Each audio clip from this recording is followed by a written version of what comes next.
Welcome to another video. This is Admas Kinfu from supersqa.com. In this video, I want to go over backend testing, backend API testing. When you are researching QA automation, you're going to see two types of testing, backend or frontend. Especially when you look for jobs, they want to say, oh, we need heavy experience in the backend testing or heavy experience in the frontend testing. So in this case, I just want to show you what a backend testing mean. Most of the examples we've seen so far, all the test cases that I've talked about, has been a front end. It's basically we open a browser, we open up a website, and we use it as the humans would do it. And that is the front end of the application. So what does it mean when we look at backend? So backend is the stuff that we don't get to see. It's the behind the scenes stuff. Logic, servers, databases, and things like that. We talked about SQL, right? SQL is where it's a language to talk to database. So the application stores information in a database. We testers, we need to go to the database and verify that logic is created correctly. So that is part of the backend. The front end, we do something, we click, let's say the registration we looked at, we register. The backend is going to validate all that information is correct and is going to store it in the database. So the database is part of the backend. So I'm going to say every, but take it with a grain of salt. Every front end has a backend, right? So that means there are more jobs for the backend than for the front end, in my opinion, because every application that has a front end is going to have a backend that's doing all the magic, right? And there's a lot of applications that don't even have front end. Think about OpenAI API, right? The API itself, the OpenAI API, that's how they make their money. It's a backend application. Everything is just going on in the backend. It's a service that doesn't have a UI. There's ChatGPT. ChatGPT is its own product. It's going to use the OpenAI's API in the backend. So every company has a lot of backend stuff. So I would imagine, or not imagine, I know that there are more jobs that require backend knowledge, backend testing knowledge than front end. All right. So why is backend testing important? Because it tests the reliability and stability of a software or a website. Think about an e-commerce site that we've been using as an example a lot. It doesn't matter how good your front end looks. It doesn't matter how good the button looks, how much visitors you have, how many customers you have. When they click on place order, if the backend does not handle the order, if the backend does not receive the order, process it, and ship it, there's no point, right? I'd rather have an ugly looking website, but it actually works, than a good looking website that does not work. So backend is extremely important for reliability and stability. So we have to test it for that. Data integrity, it's extremely important to make sure data is stored correctly because everything is based on data. Security, obviously this day security is a big deal. So as testers, we actually have responsibility of making sure stuff doesn't work without password and things like that. There are people that focus on security, basically cyber security, a lot of that stuff, they're testing APIs for security.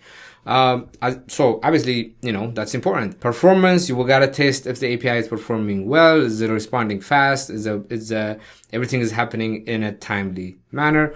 Cost, of course, everything is about cost. So when we're testing stuff, we will consider that. Of course, we're going to focus one thing versus another.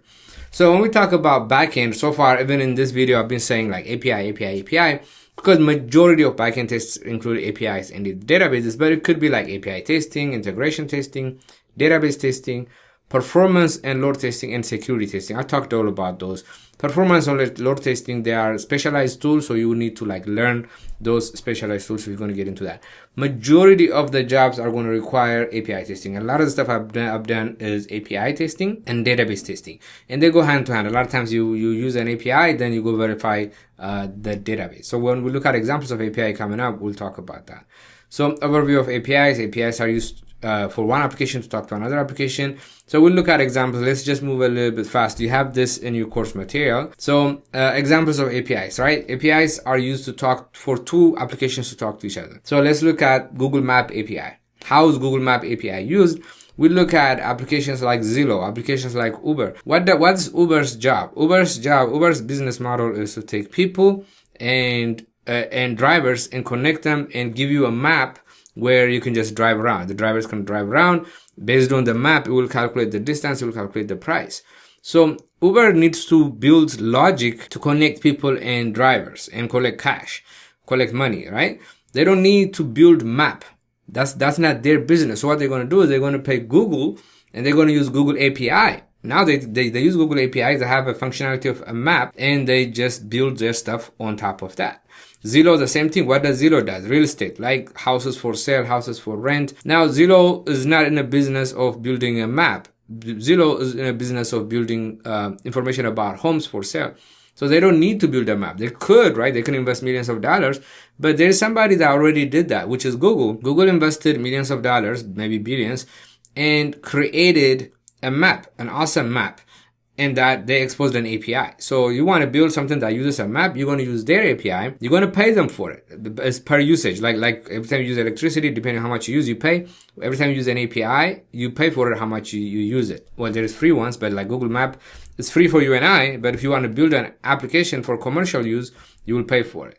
Another example is like Stripe or PayPal, like payment APIs, right? When you build a website, you're not going to deal with payments. You're not a bank. You don't have to deal with all the regulations, government, and all of that. But you just want to sell your stuff. So you're going to work with somebody that already figured that out. Somebody that already have all the systems to handle credit cards, ATMs, the government regulations. They handle all of that. So you're just going to use their API in your application, wherever you're trying to sell something. So you don't have to build something. So your software is going to talk to their software using APIs. It's a way for you to communicate. Okay.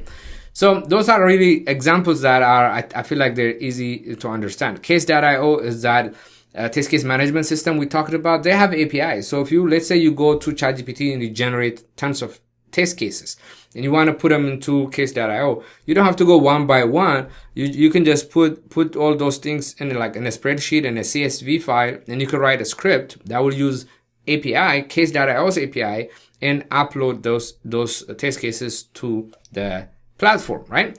So most applications, public applications, will have APIs.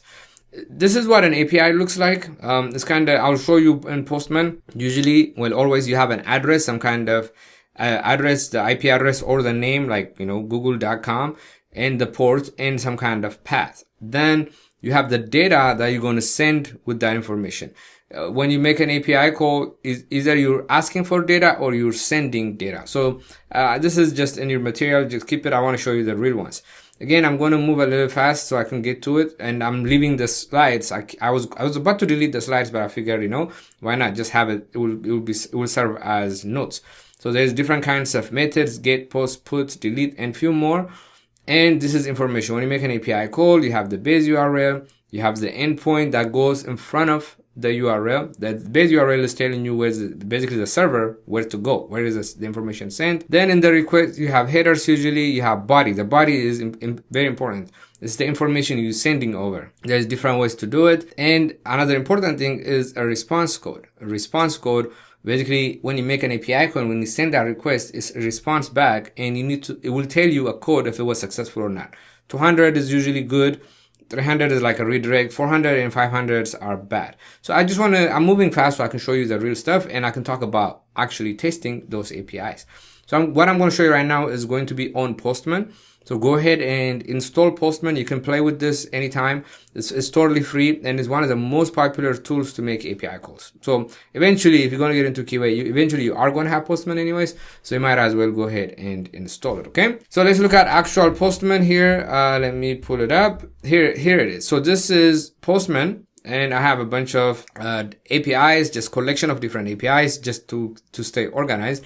One of the APIs I'm going to show you is, for example, for the dev site, to list an API that says, give me a list of products. So I have my website, the e-commerce website, right? So this website has an API. If you look at the URL, dev.bootcamp.store.supersql.com, now if I look at this API, that is the URL, and this is the endpoint. This is where I'm trying to get at. So, and the method is a get method. So when you make this is RESTful APIs and an HTTP API, and there are all kinds of methods. So when you're asking for information, usually it's a get call. So I say get, and I put in the URL. I got to put in credentials. You need, unless it's like a public API with no credentials, most of the time, 99% of the time, you're going to need credentials. It can be API keys. There's all kinds of ways to authenticate, and that's how they know who you are. And if you're going to pay for it too, if it's a paid API like OpenAI or Google Map, when you make an API call, you're going to use your key, your secret. That's how they know who it is, or that's how they know who to charge. So we have the secret. We have the headers. In this case, like Postman automatically added just a bunch of headers. You only need like one of them here. In fact, you don't need any of those, but Postman will just automatically add them. So the top part of the screen is the request. So we don't have any body. We're not sending any information because we're saying, hey, give us a list of products. We're just requesting for it. So we're going to hit send. Now this request got sent over to the server and the server responded back. So the first thing we look at is the status code. What is the status code? In this case, we got a 200. That's the first thing we look at. So the 200 means successful. It's a successful API call. And then we look at the body. The body comes in this format. It's called a JSON format. It has like a little curly brace and key value, key value, key value. So we want to look up what a JSON looks like. So all that information, a list of products came this format, this way. And it's a list. So there's one product, there's two products, there's three products. The API is configured to respond in a certain way. This particular one will respond in with 10 at a time. You can specify, you can give it more information, say how many to get and things like that. So when you send a request, you send information with it. So when it comes to testing, we're testing, does it do what it's supposed to do? First of all, we make the API call correctly, the way it's supposed to be called, like we did right now. Did we get a 200 back or not? What's the status code? That's the first thing we look at, right? If we get status code 200, we say, okay, the API worked, everything is good to go. If we get anything else other than 200, but we expected 200, then we report that as a bug. There is an issue. Another thing is we make a request with bad data. For example, here, I send a request to the server with a misspelled endpoint. We make an API call. We should get a 404 saying, hey, it's not found. 404 just means not found. And we should also get a response body. This is how the API is designed to give us a response body with information, with some notes. So our job as testers is, okay, we made a bad call. Did it respond the right way, right? Did it respond with 404 or did it respond with this exact messages? That's literally what we are testing for. Okay, so you make an API call, you make a request, you get a response, and you verify the response is the way it's supposed to be. You make a request expecting a failure, you verify it did fail. It did fail gracefully. It did fail the way it's supposed to fail. Like, did it give you the right error message? Did it give you the right status code? And things like that. So that's our job. Just another API. This jokes API, actually, the website is right here. You can just play around with it. Oops. Is v2.jokeapi.dev, or you can just Google jokes API. It's a very common API.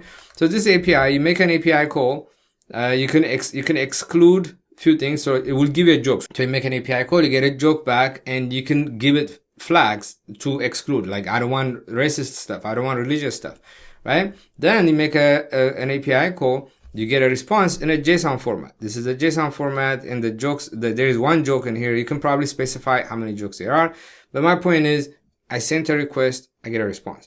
And you build an application around that API. For example, if I want to make an application, a web application that people can come to my website and, they just ask for a joke, I will create that HTML. And as an example, I just created this simple HTML page here. It has JavaScript in it. So this is my application. I don't know how to create jokes, so I'm going to use their API. This API is not meant for that. It's not for commercial reasons or anything, but I'm just, showing you the idea how APIs are used. So I want to build a website where people can come in and have some fun, right? So I can build that website. I don't need to create jokes. I don't need to know how to create jokes. I just need to know how to use the API that will give me jokes.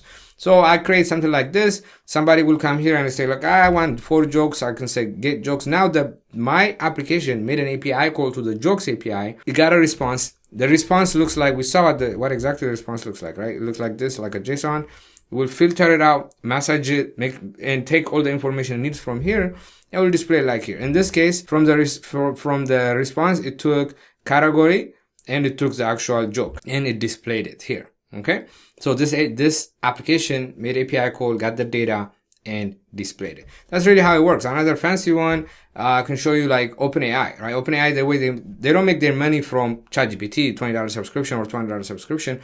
They make their money from their APIs. People build tools that calls their APIs and use it. One of the APIs is audio. It's a speech API, TTS, text to speech. You send it text, it will give you back audio. So this is an example of a request. This is a text. I'm going to send it. I'm actually paying for this. I have the credentials, everything. This is going to cost like way less than a penny. Of course, because just a little bit. I'm going to change this here to OpenAI. Okay, I made the request. It's taking a little bit of time because, taking text and converting it into audio. And I got a 200 back successful, and I have an audio. Let's hear it. It's supposed to be an audio of this. Getting I to QA and QA automation was the best decision of my life. Especially learning QA with the QA and QA automation was the best decision. Right? So I have a typo or something there. But the idea is I didn't need to invent a program that converts text to speech. OpenAI did. So, and they exposed an API. So I make an API call and I get the audio back. I pay them for that. So if you work for OpenAI and you're the QA there, your job is, does it work? When I send text, does it give me back? What if I don't send any text? What if I send too big of a text? What if it's missing? What's this missing? How does it react? So that is what API testing is. Check out the STF, the Software Testing Fundamentals free course. It has pretty much like a really long version of this. And actually, I'm putting all those on YouTube also. The API section, it is on YouTube. So check out my YouTube channel. Okay.